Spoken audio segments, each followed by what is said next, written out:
Hello,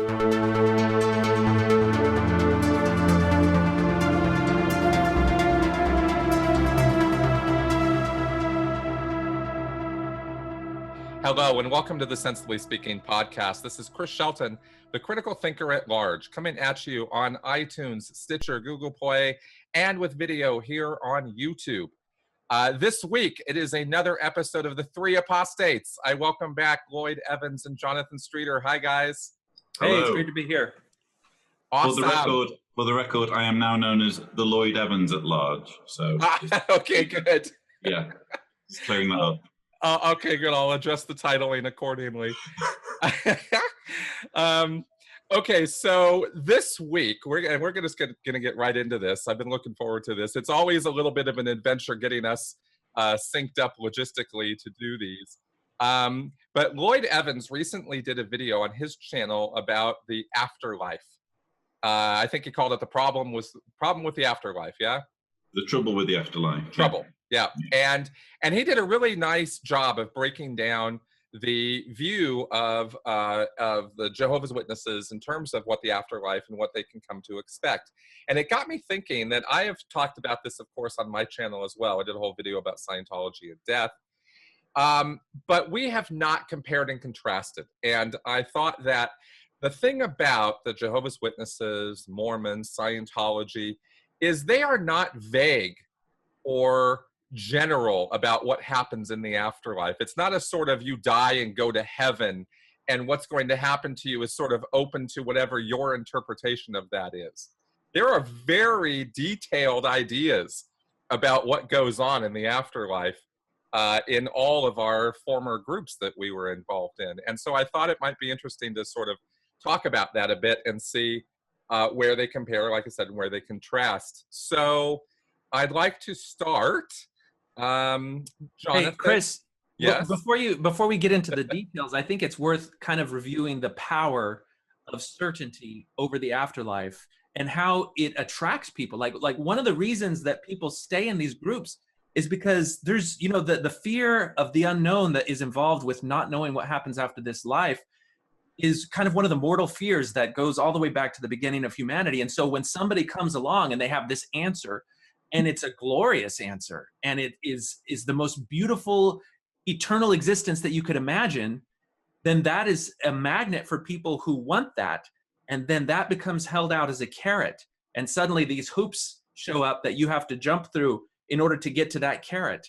And it's part of the power that, each of our groups have over the minds of the members is holding on to that dream, that vision of eternity.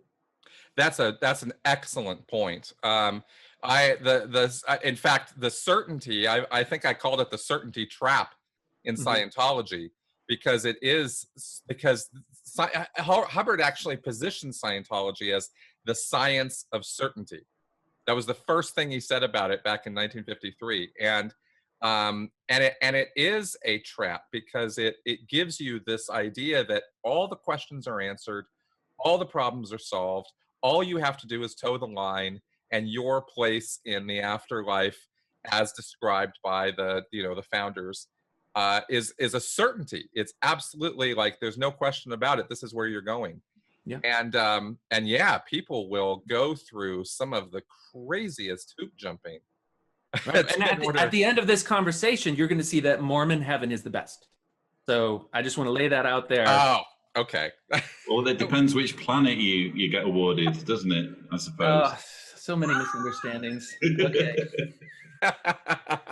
Yeah, and well, of course, and I would say Scientology has the best, because with Scientology, you have the power and ability to go make your own planet or your own universe. As this is actually the terms Hubbard would use to describe it, as you would rehabilitate your own universe and the power of creation over it. So, all right. So, how do you want to start? Do you want the laydown on the Mormon afterlife? Yeah. Okay. Let's break it down. What's the deal?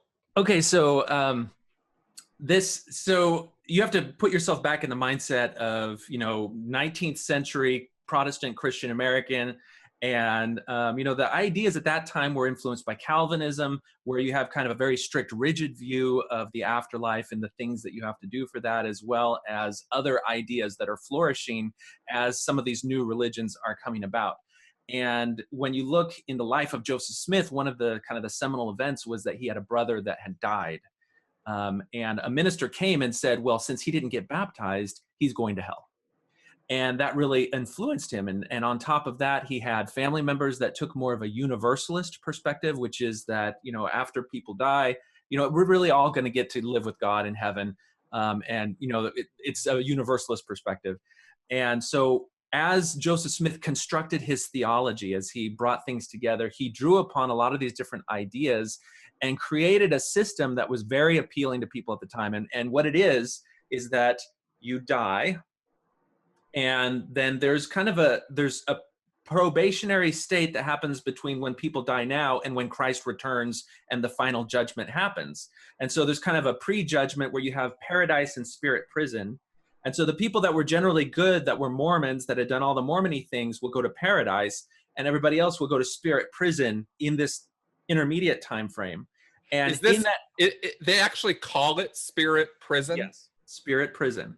Oh, it's not really an imaginative title, is it? Really? It's pretty like hard. Very descriptive, yeah. You're going to spirit prison.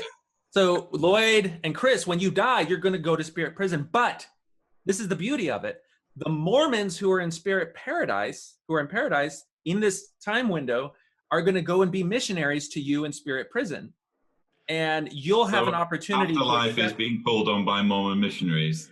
Pretty much. Oh, like hell.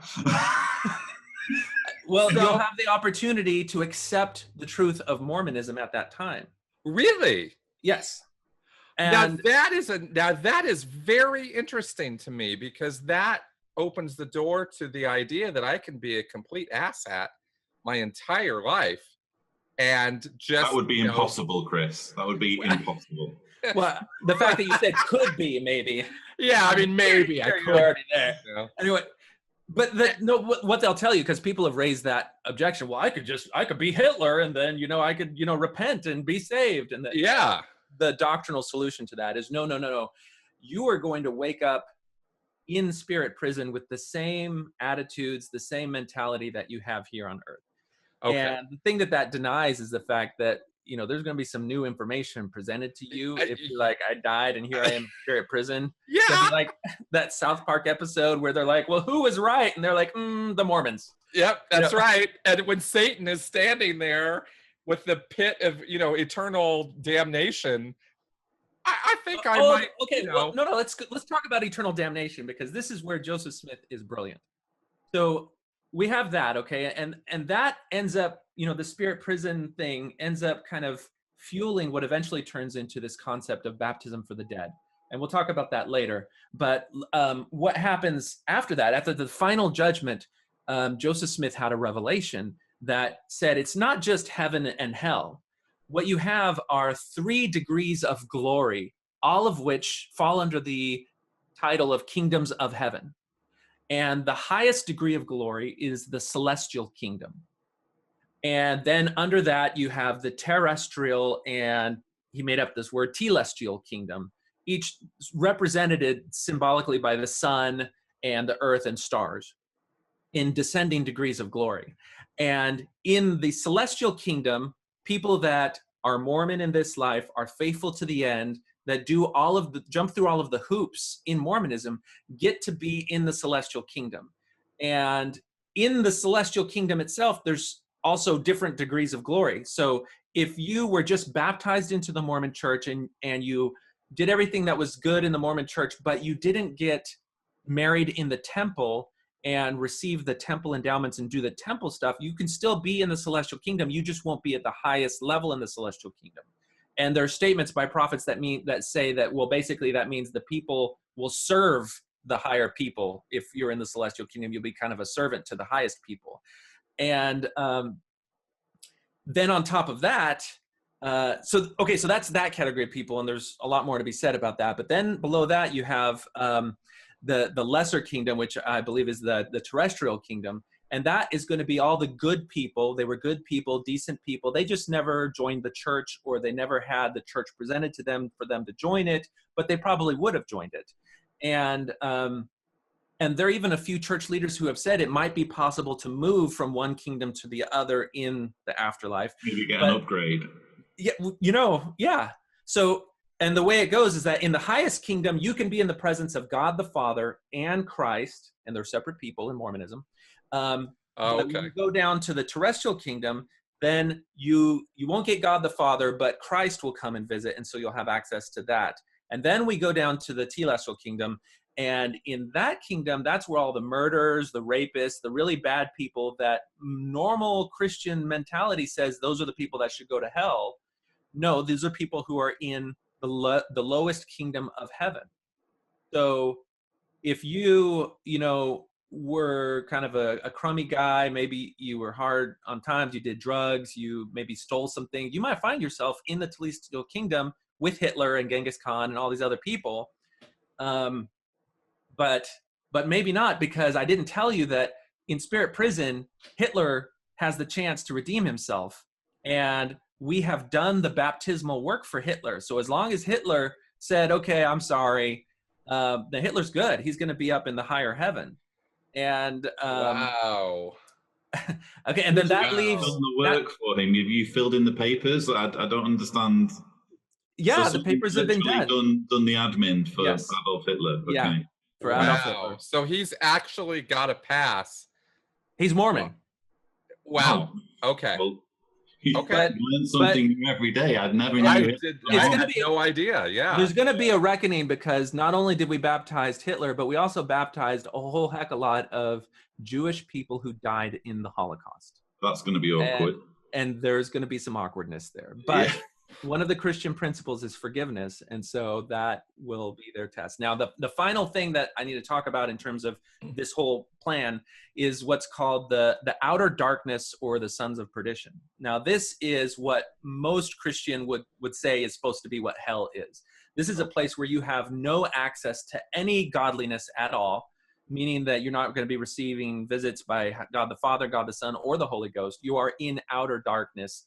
And so the people that are there are going to be Satan, or Lucifer, who, remember, is one of God's children in Mormonism. And he led, before we even got to this earth, he led a third of God's children away from God. They're going to be there with him.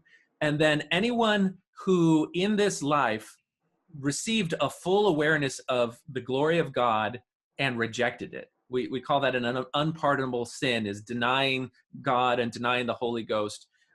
Various leaders have expressed it in different ways. Very early on, you'll say this is anyone who was in the church and rejected it and left. So anyone who's apostate would fall into this category. So I would be in outer darkness while Hitler is yucking it up with everyone. I'm in outer darkness. You're worse than Hitler.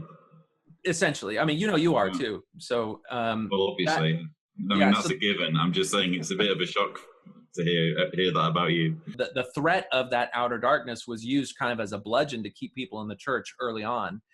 And they've softened it since then. So now they've said, well, the only way you could really reject God is if you were completely and fully exposed to his glory. And nobody has really ever been fully exposed to his glory since, that happens very, very rarely. Do they phrase it in quite that way? That sounds...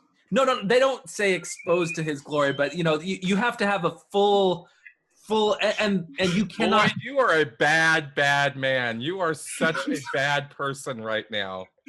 You are just... Okay, so the final thing I want to leave you with is something that's become... You're going to hell just for that. Something called a TK smoothie in Mormonism, which you'll hear joked about, and that is because some people posed to one of our prophets the question of, okay, if you're in the celestial kingdom, then you are going to become a god just as God is God. And what that means is that you'll have your own universe of countless planets. You'll have countless progeny that you will act as God just as we revere God today. You will be their God. And so that is one thing, but in those lesser kingdoms, you don't have that. And so some people said, well, what about having children? Are we going to still have spirit children like the other God? And what the leader said is, no, you won't have the physical capacity to have children. your body will actually change. And what that means is that basically the genitalia of your physical body will be removed.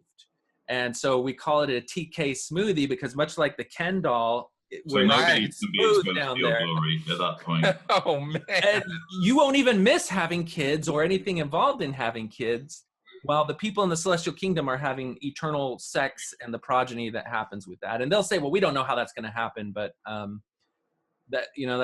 that Mormonism is very rooted in material reality, in that God has a physical body and we each can look to have a perfected physical body just like God does. And it's tied in with progeny, with sexuality, frankly. And so that's kind of the overview. There's a lot more to go into, but I want to hear about you guys.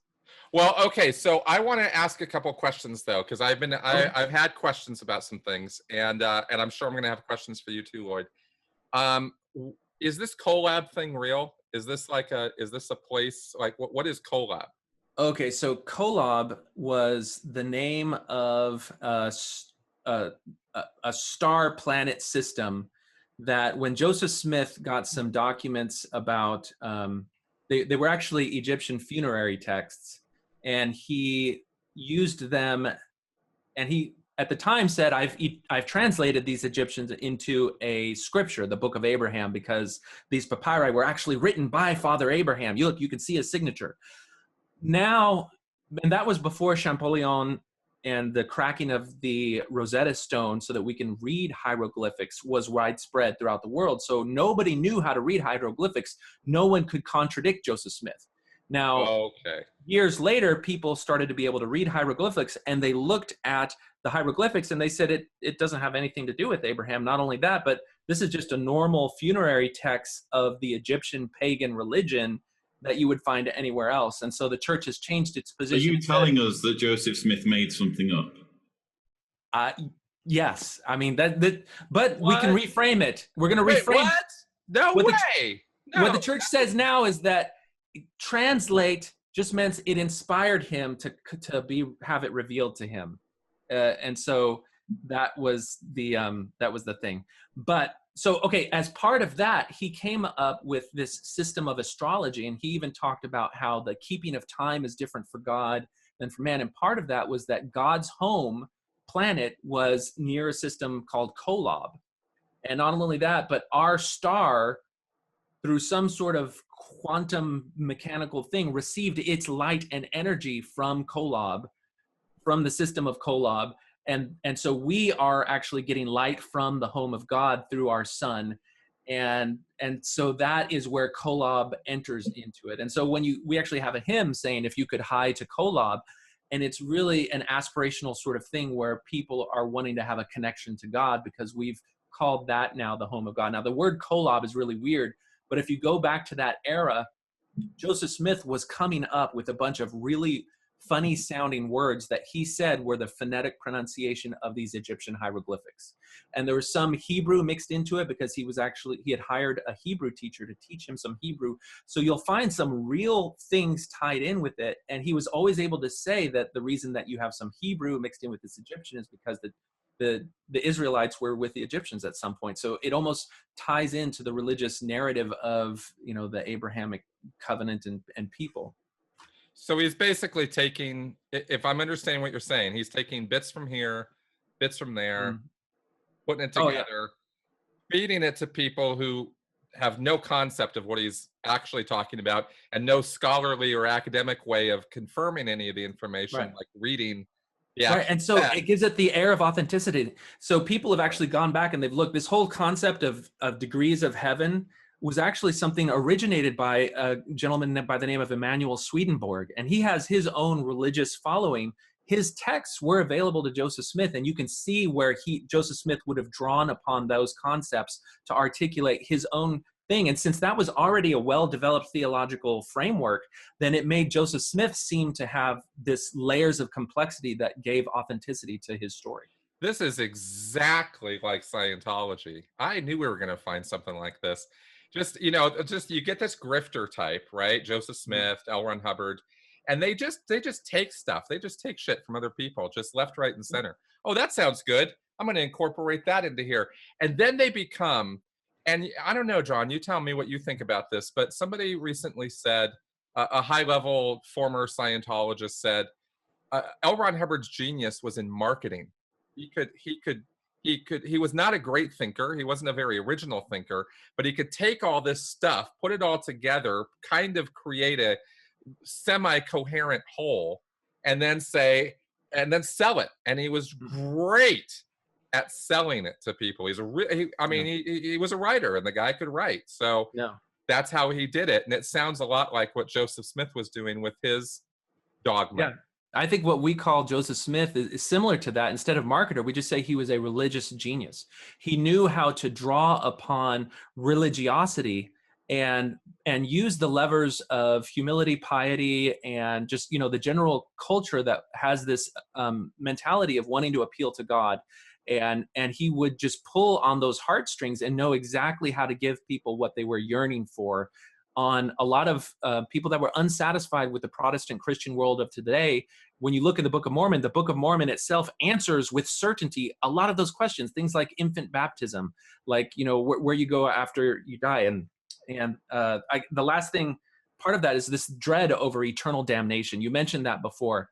And in one of the revelations Joseph Smith gave, he, with the voice of God, says, well, actually, when I say the word eternal damnation, it doesn't really mean that you're like in eternal hellfire forever. It just means that, my name is eternal. And so any damnation that I give to people is eternal damnation, but I can stop at any time I want. So you'll basically get tortured for a little bit and then it'll stop and then you can move on. And so eternal damnation just means the damnation of God, or the hellfire of God, or however you put it, which will end when God wants it to and allow you to continue to progress. And so, well, just a little bit of torture sounds perfectly reasonable to me. Right. It's the buffetings of Satan, or the buffet of Satan. It's kind of how we talk about it. Oh my God, this is so interesting. I'm just fascinated by this. I get why people get so fascinated by this stuff. It's just such an interesting layout.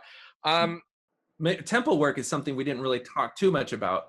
So temple work is tied intimately into the afterlife, because when you go through the temple, you sit through a melodrama that talks about the creation of the earth. And this is where it ties the entire existence together, because we talk about where we came from before the earth, the creation of the earth, and while you're there. And it gives you a series of secret handshakes and keywords that when you die and you are on the cusp of heaven, if you know those handshakes and key words and you can perform them correctly, then you can be brought into the celestial kingdom, into the presence of God.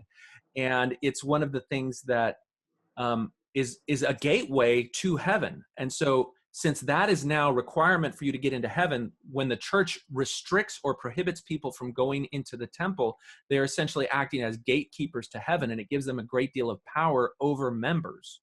So going to the highest tier of heaven isn't just about being a good person, it's about having a good memory. Exactly. Muscle memory. Gotta have that muscle memory.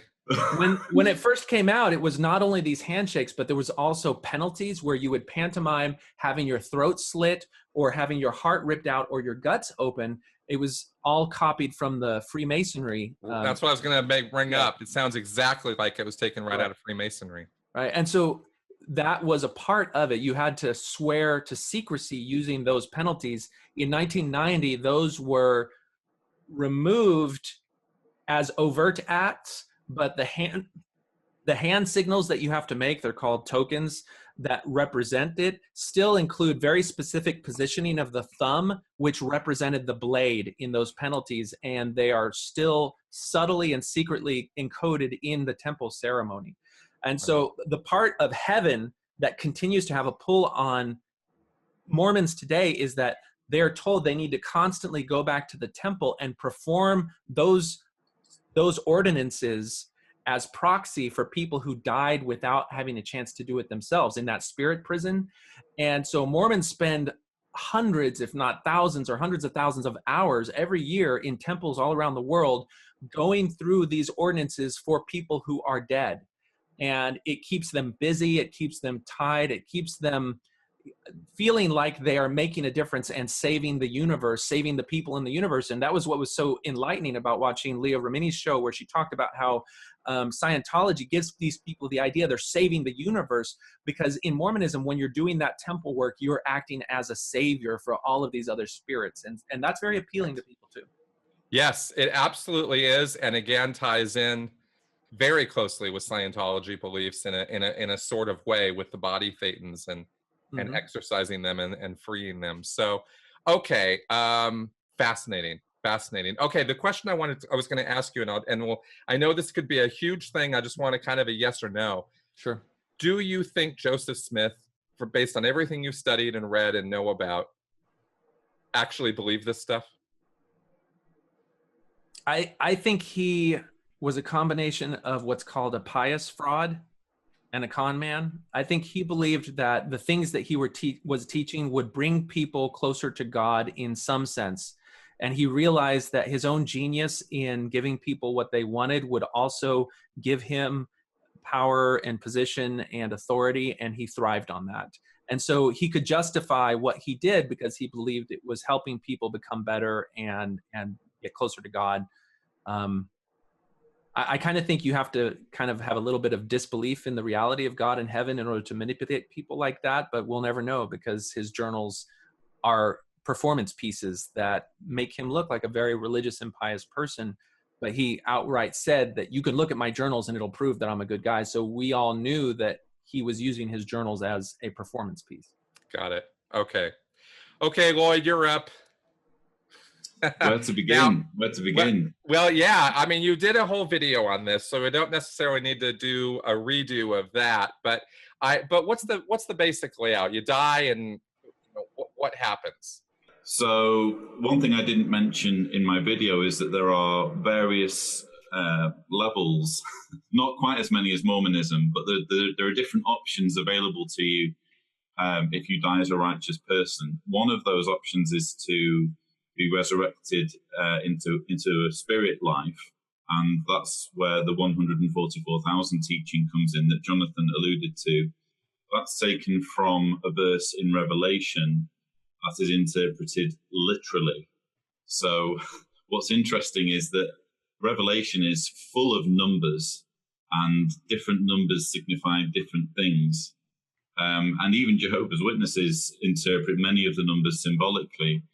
But they take the 144,000 number and say, well, this is a literal number. This is literally the number of people who get to rule in heaven alongside Jesus. Okay. And this is the number of people that go all the way back to the time of Jesus. So everyone since Pentecost 33 CE, which is when the first kind of disciples were anointed with Holy Spirit, everyone from that point onward who is a faithful Christian gets included in that 144,000. And obviously, if you've been alive during the time of Watchtower and during the time of Jehovah's Witnesses, and you think you're going to heaven, your only chance is to do it by becoming a Jehovah's Witness and by observing the teachings of Watchtower. But what's interesting is that in 1935, the teaching changed. They used to think that this other class of people called the Great Crowd were also people who went to heaven as like a secondary level of heaven. And they changed it to say, well, the Great Crowd is everyone who gets to live on the earth after Armageddon has laid waste. So if you survive Armageddon, you're going to be in this great crowd that no man is able to number, and you get the lucky break of repopulating a planet that has been ravaged by the greatest act of genocide ever witnessed. And so those are the two. Lucky you. Those are like the two options. Either you're ruling in the 144,000, and by the way, the vast majority of witnesses don't believe they're going to heaven. The governing body, the men making up the governing body, believe they're in that number. And there's about 20,000 who also believe that they're in that number out of the 8 million Jehovah's Witnesses, but the rest all think they're going to be living on the earth. Now, when you say they believe it, they're just like, yeah, I'm good enough, I'm in? Or is there like someone anointed them or handed them a secret golden ticket? Like, how do you have the hubris and arrogance to say, yeah, I'm one of the 144? Well, this was a constant question you would ask when you are a Jehovah's Witness, because you nearly always know someone, or you've known of someone who is of the 144,000. And you'd always think, yeah, but how do they know? How do they know? And how it would be explained to you is they just know. They just have this feeling of certainty that they're going to heaven. And you just have to kind of accept it. But what's interesting is that the number of memorial partakers, and because I won't get into the specifics, but the number of people who claim to be going to heaven has been going up and up and up in recent years. It used to be around 8,000. It's now up to around 20, 25,000. And there are different reasons for that. But as the number's gone up, it's interesting to see how the governing body has reacted, because they can see growing numbers claiming to be joining them in heaven. And they actually published a Watchtower article where they said, well, you have to remember that some people who think they're going to heaven are deranged or deluded, or they're suffering from some kind of mental issue. So they applied this to kind of unknown numbers of anointed JWs, but didn't apply it to themselves. So right, that's a whole other issue. Survival of the dumbest, indeed. But the point I made in my video, I kind of talked a little bit about the kind of generic afterlife, which is where you die and go to heaven. That's what most Christian denominations believe. They believe some form of, well, when you die, you go to heaven. And I explained that when I was a JW, I would refute this by saying, well, my mother died when I was 21, and the idea of her floating around in heaven, watching me during all my times of happiness and sadness, including the times of abject misery and total suffering, knowing her the way I know her, that she would find that intolerable. She would find that hell. And I think that logic still holds. Now, what's interesting is that with JWs, there's a all I know is similar that all those people floating around in heaven watching all these teenage boys with cell phones are that's gonna be I know, totally right? different heaven. Right? Grandma, no, don't watch me, It's like you get to go to heaven and watch reality TV all day. Like, seriously? That is your paradise? That's your something afterlife? very pervy going on there, isn't it? I know, right? I mean, if somebody said to me that heaven was going and watching Jersey Shore, 24/7, I would be like, please, for God's sake, send me to the bad place. I know, Well, when I heard you say that, Lloyd, I was reminded, I had the same sort of sensation that my deceased grandmother as a spirit was in the world around me. And so, it's almost like a guilt, scary thing, I don't want grandma to see me doing this. Yeah, exactly. It's weird. Anyway, I didn't mean to. There's actually an explanation that someone came up with, and I'll get to that later, because one of my viewers left it. Yes, but this is what I think, and I'll get to that later because it's kind of interesting. But basically, what JWs believe, they don't believe in going to heaven. They believe that when you die, provided you're of the number who are resurrected to the earth, you're basically dying into Jehovah's memory. So it's almost like everything that makes you who you are is being uploaded into Jehovah. And then after Armageddon's been and gone, the resurrected ones start coming back, and Jehovah's going to kind of beam your dead loved one back onto the planet, and you get to be reunited with them. And the point I make in my video is that, again, applying this to my mother, she died when I was 21 as a devout Jehovah's Witness, with me as a devout Jehovah's Witness at that time. She'll be beamed back onto this planet thinking, where's Lloyd?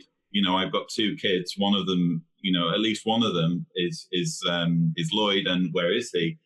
And I'm not going to be there. And that would be hell. And the only way you can explain it not being hell is to say, and this is what some witnesses do say, they say, oh, well, God's going to change your mother so that she doesn't care about you anymore.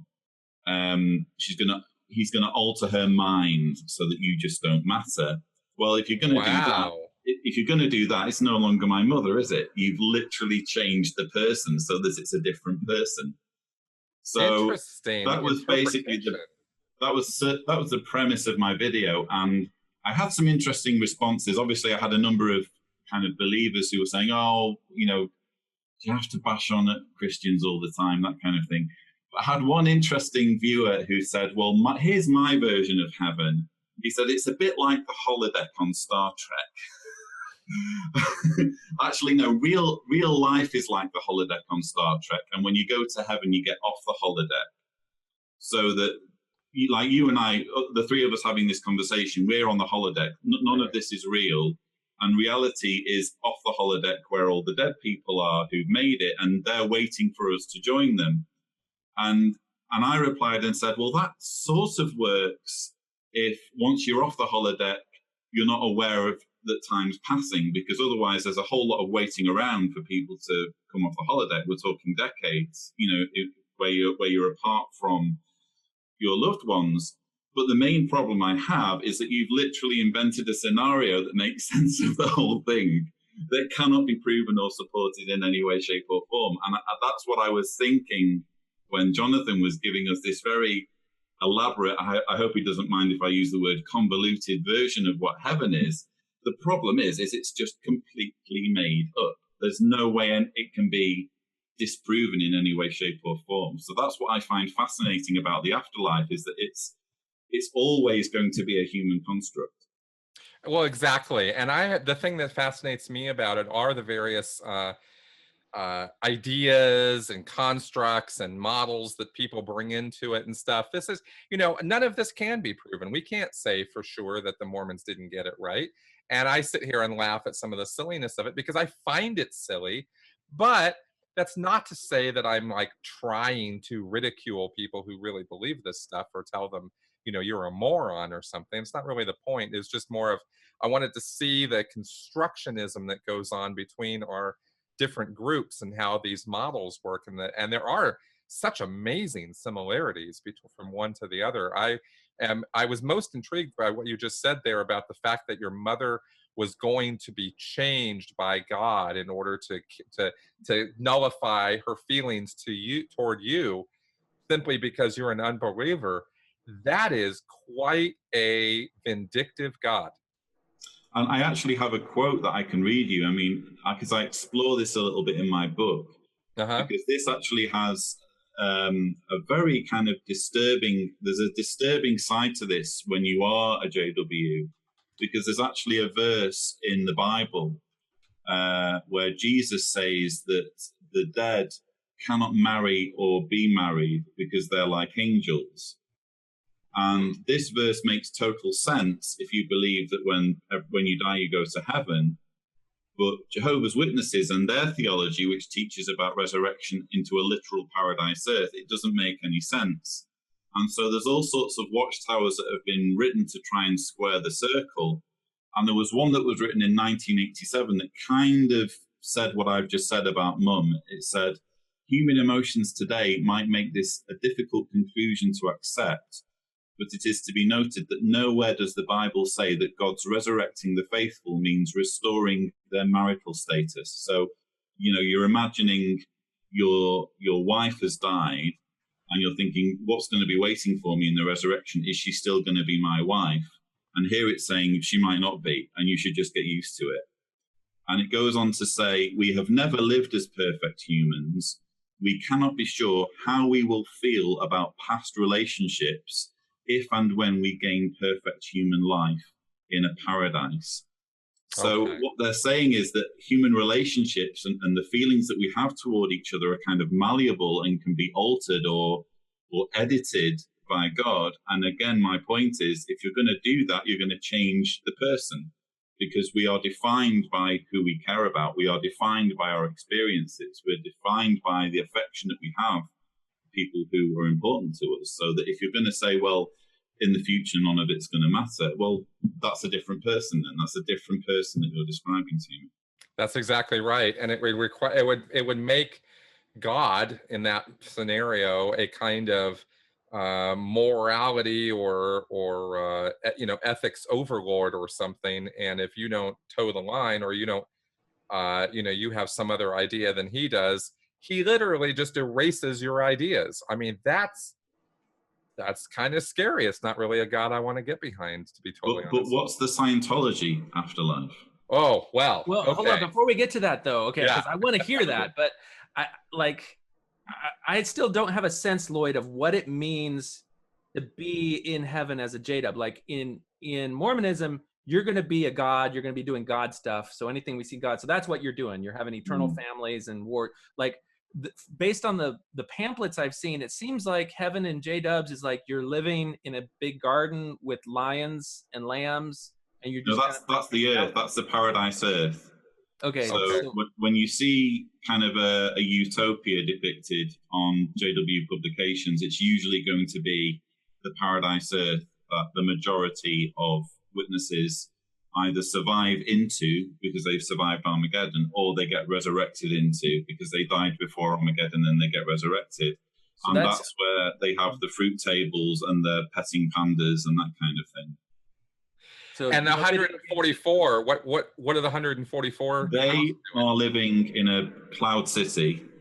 They all have wings and white beards.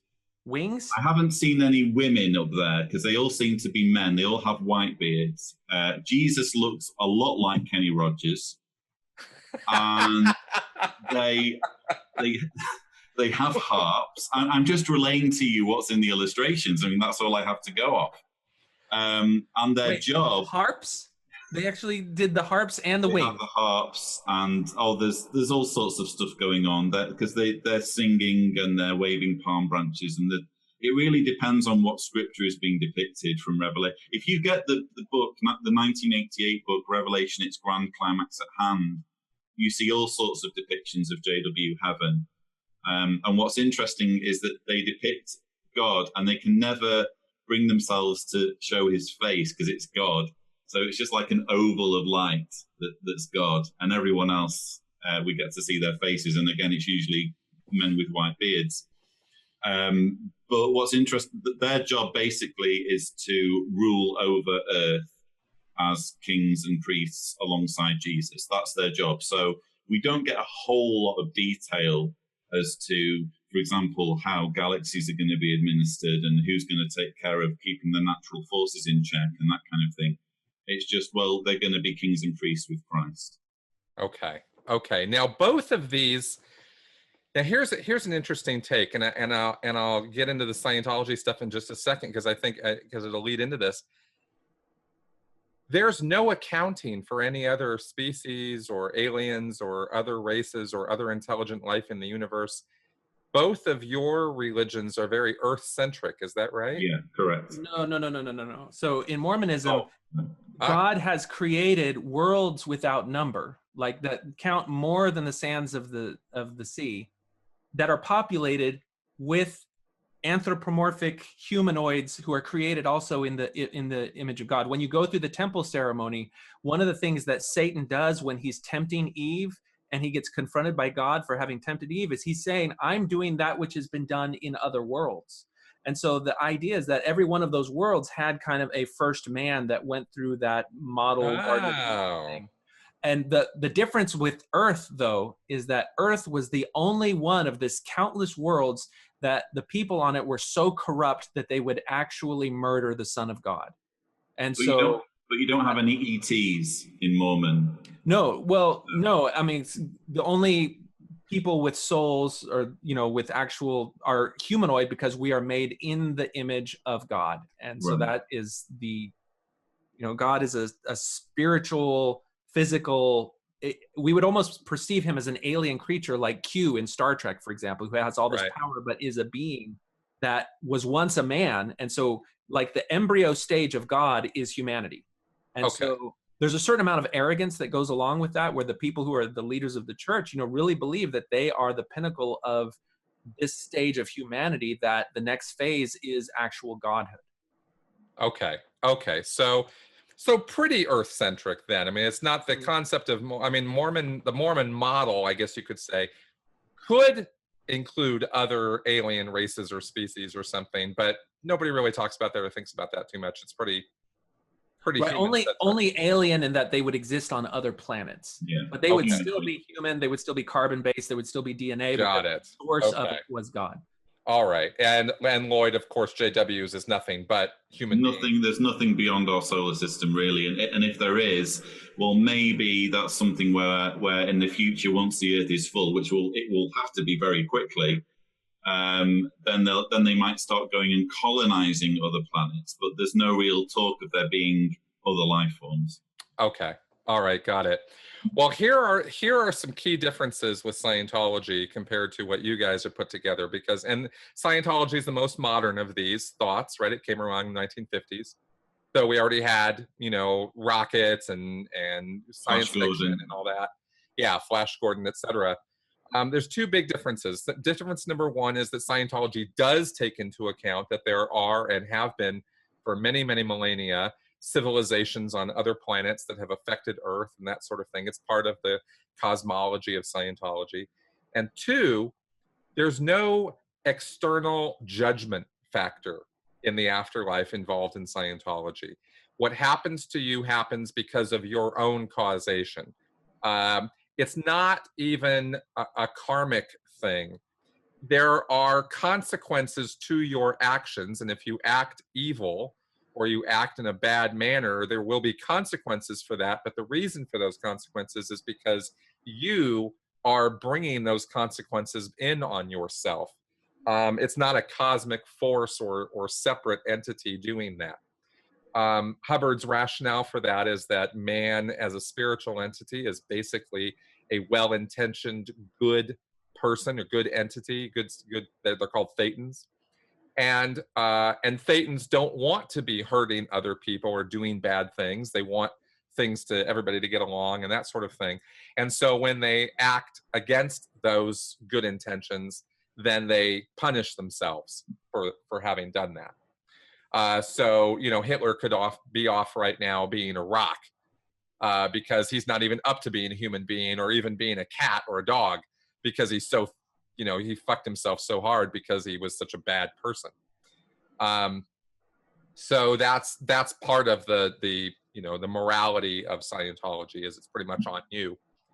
But the idea with Scientology is that there is no real afterlife different from what we're kind of experiencing right now. Life is just life. And this physical universe is only here because we all agree that it's here. So how can you fulfill a billion-year contract? Well, what you would do is you would have this body would grow old and die. And then you go to the hospital like you have every time you've died for countless trillinia before, and you go pick up a baby. And now this is your new body and it's your new life. Wow. And you either find a pregnant woman or a baby that was just born that nobody else has attached itself to yet. And you attach yourself as a spiritual being, as a thetan. You assume ownership of and take responsibility for growing this body and living your life through this body. Do you get any time off while you're growing your body? No time off. You could. Hubbard has different places where he talks about this. It could be 3 days. It could be 10 days. It could be 20 years. People get stuck. Thetans get stuck. They don't know where, they get buried in the ground and they're in a box and their body's dead and they're just kind of stuck there because they don't know how to get out, and eventually it decomposes and then there's no body anymore. And then they're like, okay, well, I guess it's really gone now, because they get pretty attached to your life. When you explain it like that, it makes total sense. Yeah. Yeah. So there's so many ethical questions with what you talked about. Like, so then Scientologists would have no reason to oppose abortion. No. Because they do not. No, they don't. Now, Hubbard, but they don't oppose abortion, obviously, because they enforce abortion in the Sea Org. Really? Well, yeah. If you're in the Sea Org, which is the Sea Organization, the highest level of Scientology commitment, 24/7, you're working for the church. That's all you're doing. If you're in that group of people and you get pregnant, they're going to kick you out. And they don't want to kick you out because they don't have any facilities to deal with kids. They tried and they failed miserably, and it was just an abject failure. So what they decided is, okay, no more kids. But they want to keep you if you get pregnant. So they're going to encourage you to have an abortion so that you can stay in the Sea Org. So no, there's no qualms about abortion. Hubbard wrote in Dianetics about attempted abortions. And if you screw it up, if you try to abort your kid and you don't succeed and the kid grows, and is born, he's going to have mental image pictures and memories of that attempted abortion, and it's going to screw him up. So if you're going to do it, you better do it right, because an attempted abortion is a bad thing in Scientology, but the act of abortion is not. So so it's essentially a form of reincarnation, what you're describing, and it's just perpetual. Is there any end goal, or is this just like, is there a set number of thetans in the universe and they just continue to inhabit bodies? Well, okay, well, it's thetans. Thetans, sorry. Yeah, thetans. It's like calling Miskovich. Yeah, it's thetans, because it comes from the Greek letter theta. Okay. And no, I guess you could say there are a set number of thetans. There aren't new thetans being created particularly, but it was a little bit, Hubbard was a little gray zone on this. There were a number of places where Hubbard was not quite clear. He talked about how there are younger thetans and older thetans, but he never really ever anywhere described where thetans actually come from. He just said that about 4 trillion years ago or something, there was an entry into this physical universe from wherever thetans were before. And there were various statements that he made that sounded conjectural. Like he was like, well, maybe the physical universe is just the composite of all of our universes sort of combined. We were all thetans living independently in our own little universes in the theta universe, and there was no physical universe. We were just creating things and doing what we were doing. And then a couple thetans got together and said, well, hey, let's make some joint creations. And then some other thetans got along and some other ones, and then boom, big bang, and there's the physical universe, right? And it's a big playground originally that everybody was just going to play in and have fun. But then what happened somewhere along the line is people developed bodies in which to, utilize to mess around with and play with the physical universe, kind of analogous to how children play with dolls, that kind of an analogy. And you would play with the doll, but after a while, you'd kind of forget that you were playing with the doll because the doll was so damn interesting, you became the doll. And you kind of imbued so much life and effort and creation into it. So and you become Barbie. Yeah, that's right. That's right. And so in Scientology, bodies are a dime a dozen. You've had billions of them through your time, kind of being stuck in this physical universe where you've forgotten your true spiritual nature, and you are not capable at this late date, after all the births and deaths that you've experienced, and all the bullshit that you've experienced, and all the horrible things you've done over all this time, you've sort of degraded in your awareness and your ability, and you've come down to this place where you're now stuck on Earth. It's a prison planet. You were sent here long ago by another volcanoes. Yeah, that's right. You were sent here a long time ago. That's right. That whole Xenu volcano happening thing, that's the one thing everybody on Earth has in common. There are thetans out in the universe who didn't have anything to do with Xenu, but they did have to do with all this other stuff I'm talking about, the meshing of the universes and coming together and all of this.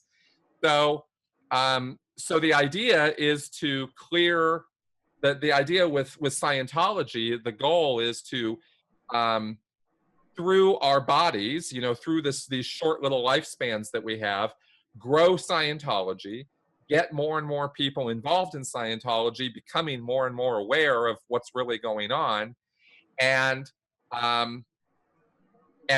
clear planet Earth, get everybody up to a realization that, through these levels where they find out the truth that they've been stuck here all this time and that they are immortal spiritual beings, and that they can't help but keep living. You can't die as a thetan. There's no such thing as dying. You can only fall asleep or go unconscious or, kind of go be a rock somewhere for a billion years. That is your fate if you don't get rehabilitated. Hubbard described it as a dwindling spiral, you know, going down and down and down, sort of infinitely. So the hell is not a place that you would go in the afterlife. The hell is, you got to keep doing this over and over and over again. That's your hell. In essence, in Scientology, Groundhog Day. this is the bad place, right? But there is no good place. The good place is rehabilitating yourself and everybody else, freeing everybody from the shackles, so that we can all get back to that place we used to be before we were all trapped here. The good place is in the here and now, basically. Yeah, and it always has been. Yeah, But right. does that mean that as a Thetan, you then reject the need to inhabit the doll and you're happy to exist as a Thetan yourself, and so Yes. you remove yourself from this plane of existence? Or knowingly and causatively stay here, but you're now in charge and you know what you're doing, and you're back into, when I'm playing with a doll, I'm fully recognizing it's a doll, it's not me. That's So, not, like, that's not the, what I'm about. The Xenu Thetan is around there somewhere, and at some point he decided to inhabit a child that grew up to be Miscavige, and so now he's in charge, right? No, because Xenu is actually still in the body that he had 76 million years ago when he did his whole genocide, galactic genocide here on But he Earth. looks rough.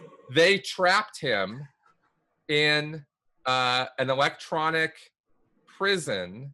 I forgot about infinite that. battery. Yeah. And so he's still there. And the idea is that, and here's one of the funny ideas, is that pre-Xenu, people lived extraordinarily long lives in these bodies. Bodies didn't have an 80-year lifespan. They went and went and went. They wouldn't die. The only way you could die is if you just dropped the body, you know, or you killed it in a crash or something, in an accident.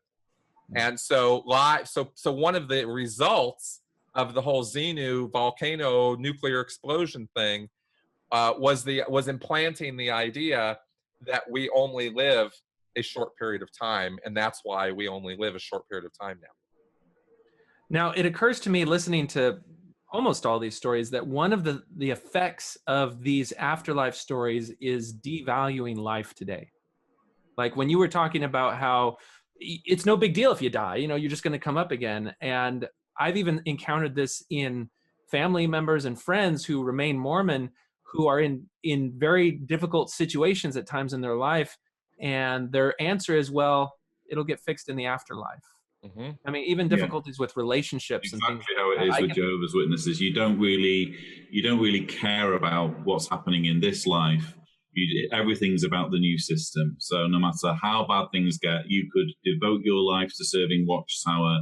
You could be dirt poor, but so long as you're storing up treasures in heaven, you know that when you die, you're going to have this wonderful promise that's been given to you. Yeah. That's right. Yeah, I absolutely had a very serious adjustment to make coming out of that belief system, because I was under the frame of mind as a Scientologist that I was going to live forever, and it was just going to be a matter of what body was I going to be occupying. And so if I got on a plane and I had a fear of the plane crashing, I'd sort of go, well, it would really suck if the plane crashed and I lost all my people that I love right now. That would kind of suck. But I just go get another body and I'll just connect up with them again in some other, future life. I mean, we'll just connect up again. It's not a big deal. And in a way, that was super comforting, knowing that I wasn't going to just end. And so the adjustment for me was realizing, oh, this is probably it. So I better get busy making as much of this as I can, because I might not get another go.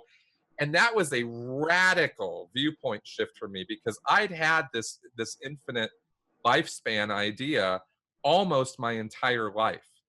I was raised with this. So this was not something I came to accept when I was in my 20s or my 30s when I converted. I never converted. This was how it was my whole life. So it was a radical shift for me to adjust to a different way of looking at things. And I value every day, a lot more than I used to when I was in the Sea Org. And in fact, something else that I hadn't really thought about too much until you just said that, Lloyd, is that was one of the reasons I was willing to put up with the amount of abuse and nonsense that went on in Scientology and the Sea Org, is because I knew, okay, but this is a temporary thing. I'm going to get through this, and we're going to build a better world. The end justifies the means.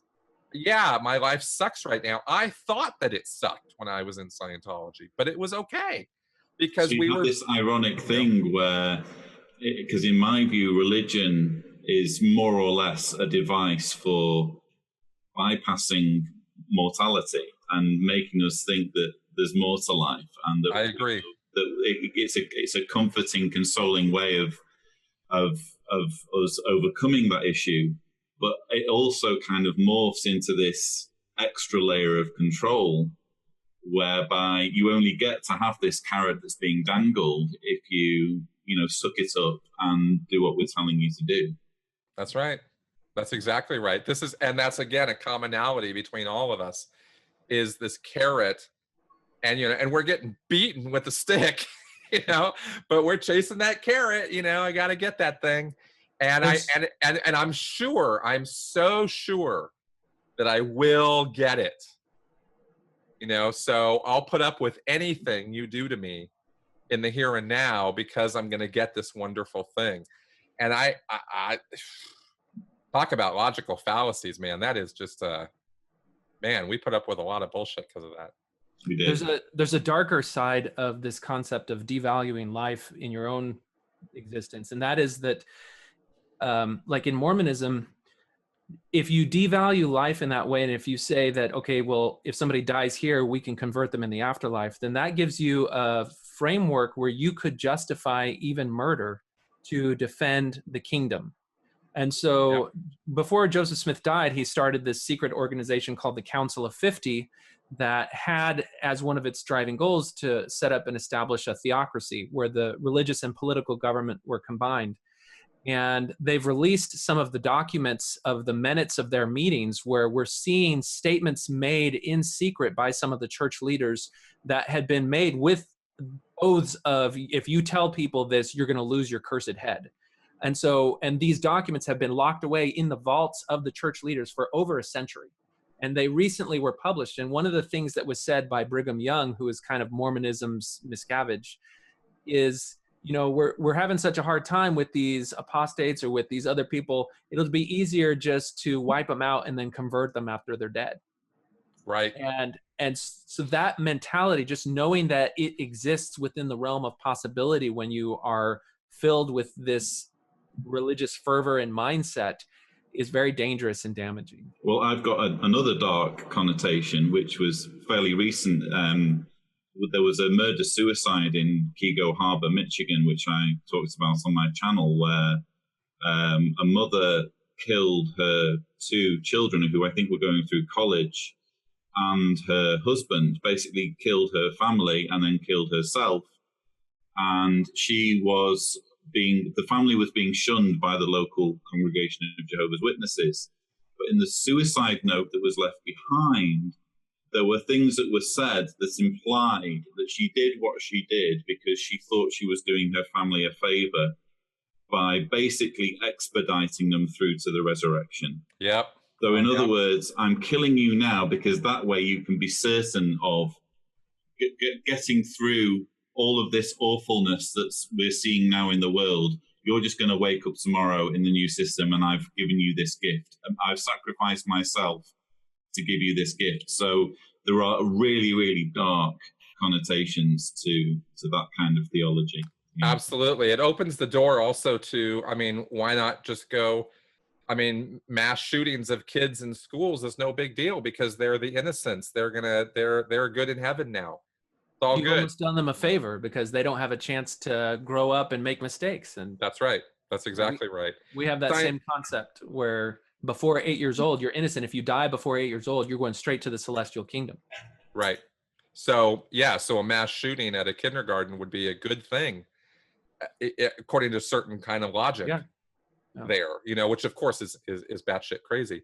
in Scientology, you're not free from all of this cycle of birth and death until you've gone through Scientology's auditing levels. So it doesn't lend itself to that kind of thinking. But what it does do as a very real consequence in the real world is it diminishes loss. It diminishes feelings of sympathy and compassion and empathy, because bodies are a dime a dozen. Who cares? You've had 1 million before, you're going to have another 1 million again. So you lost your loved one. Well, that sucks, but they're not really dead. They just went and got another body. They're probably in a baby right now somewhere. And Scientologists will use this in a consoling way. I mean, they're not completely callous about loss, but they really, honestly, unless it happens to them personally, they don't really care that much, because it's like, he's just going to go get another body. It's not a big deal. And then if you're racked with pain over the grief, does that put you in the position of people kind of looking down on you? And like, if you're really feeling this pain, then you must not really believe in the truth of this idea? Yes, that is how it manifests. It's a little bit like you get a grace period to get over the loss, right? Like, yeah, it really sucks that you had a kid, or your mother died or something. Like, yeah, there should be a period where you're going to get over this loss. But the other part about this is that loss period is supposed to be short, because you're supposed to go get an auditing session, a counseling session in Scientology, where you're supposed to find out that the only reason you're experiencing this grief and loss is not because you analytically realize that this is just a spirit going to go get another body. So what's the big deal? Where's all this loss and pain and grief coming from? Well, it's coming from earlier traumas you've experienced, which probably go back to some instances where you killed people and caused that kind of pain and suffering to others. And that's why it's coming back and being revisited upon you now. You're pulling that in, so to speak. It really all goes back to it's your fucking fault, right? Yeah, so, blame reversal 101. Yeah, absolutely. And that's what that little grace period is supposed to be for, is kind of like, and it's not a formal thing. It's not like you have 5 days of grief and then it's over. It's just, this is kind of the attitude in Scientology. It's kind of like after about a month or so, people are going to be looking at you like, what, you're still broken up about that? Like, really? Like, what's your, and it becomes, what's your problem that you're experiencing that still? I had a question for you guys. One of the things that I encounter periodically when believers confront you, one of the things that they'll ask you is like, well, what do you believe now? And usually what they're talking about is, what is your concept of the afterlife now? Because that is so central to each of our belief systems.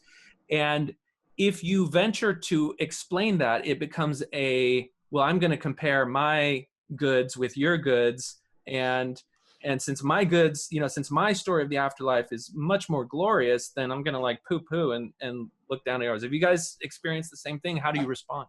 I really like, there was a video of Christopher Hitchens in one of his last appearances before he died, and someone was asking him about that side of things and the whole mortality issue and the fact that he was dying, and he said about the afterlife, look, I like surprises, and that's kind of my approach, is that nobody has any way of saying whether life goes on after we die. There's a very strong likelihood, at the very least, that it doesn't, because if you take a bit of someone's brain away, you're a different person. You don't carry on being the same person if you lose a part of your brain. It alters you in a way, and I think that's strong evidence to suggest that there is no afterlife. But rather than being dogmatic, I'm willing to just say, well, I like surprises. But if there is an afterlife, I'm certainly not going to deserve it by being a dick and being dogmatic and telling people, well, you must believe this, or you're not quite worthy as a human being. And that's why I think humanism for me is the fallback position, where you're just saying, well, I'm going to do my very best to aid my species and to improve general well-being for people. And who knows, but the likelihood is that this is my one shot And if there is no afterlife, at least I'll have the satisfaction of knowing when I die that I've done my best with the fleeting moment that I've had of existence. Yeah, I agree completely. The only label that I like out of all the labels to take is humanist. Yeah. It's the only one that I actually go, yes, I like that. I like that label. That's who I am, you know. And I just tell people straight up, in terms of afterlife, I just say, look, I don't know, you don't know, no one of us can know, so let's just find out, you know, because it could be that life is something we don't even, consciousness is something we don't have a clue about right now. I'm not saying that we don't have any clues about it. I'm saying it could be that it's so different from what we think right now, or even are capable of thinking, that it could be, you know, red is blue, black is white. I mean, you know, you die and suddenly, like, you know, you get a whole different view of the world or something. I've read some great stories with some really, I have some very imaginative people that have come up with some, what I thought were some brilliant scenarios that I never would have thought of for what happens in the afterlife. So I'm open to anything. But if you keep your expectations low, you'll never be disappointed. Yeah, there is that. There is that. I'm certainly not expecting any kind of glorious, heavenly, you know, good place, or you know, a hellacious bad place. I just have hopes that there's something, but you know what that something will consist of, it's anybody's guess. I tend to avoid the question for a very specific reason, and that is that as an activist, and you guys may have this same sort of thing, one of the things that I don't want to get into the realm of is telling people what to believe. You know, in Mormonism, Correct. we have a lot of evangelical Christians that their approach is to try to get you to believe what they want you to believe. And that sets up a system that is problematic for a number of reasons.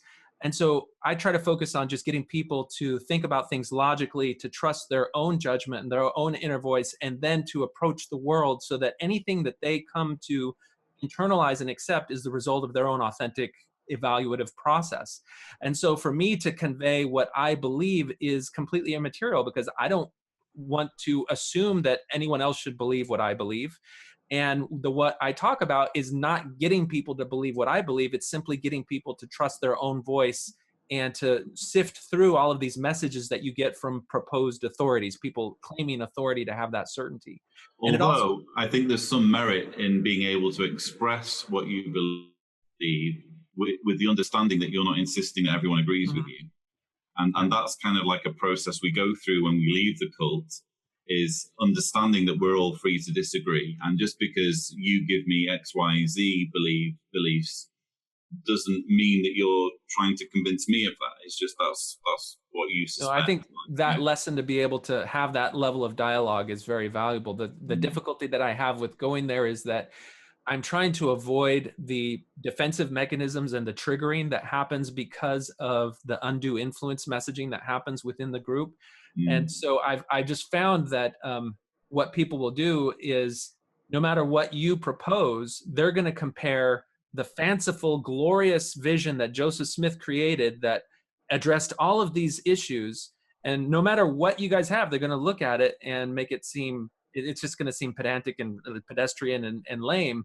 I wrote an article that tried to convey this. And what I did is I had my daughter, I said, create the car of your dreams. And she drew this car that's like totally made out of candy. It's powered by lemonade and soda, and it has all of these just fanciful things. And I'm like, this is a fantastic car. I would love this car. And then I hold it up next to like a Toyota Celica, or just a conventional car, which will get you from A to B, but it just looks so ridiculous compared to this huge, awesome candy mobile that my daughter would make. And so trying to compare anything rooted in reality with the glorious vision of these religious geniuses is always going to set you up to create comparisons that people are going to end up. Although sometimes when you get out of a cult, what you really appreciate is a dose of reality. Well, that's very true.